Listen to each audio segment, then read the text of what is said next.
تعالي اقولك على انواع ستات بتعجز بدري عشان ما تعمليش كده وما تعجزيش بدري. اول نوع الست اللي ما بتشربش ميه خالص في اليوم.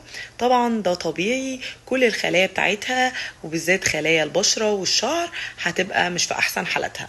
الست اللي ما بتنامش نوم كافي دي كده بتقرر ان هي تعجز بدري. الست اللي ما بتلعبش رياضة دي تالت نوع من انواع الستات اللي بتقرر برضو ان هي تعجز بدري، وسبيشلي بعد ما تعدي سن ال30 لازم تمارسي بعض الرياضات.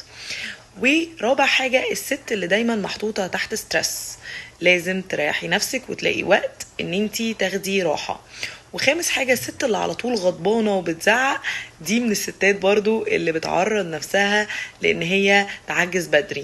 واخر واحدة اللي بتتبع بعض الانظمة الغلط الغذائية، يعني حتى لو بتاكل وجبة وغلط في اليوم عشان تخس، دي برضو كمان هتعجز بدري.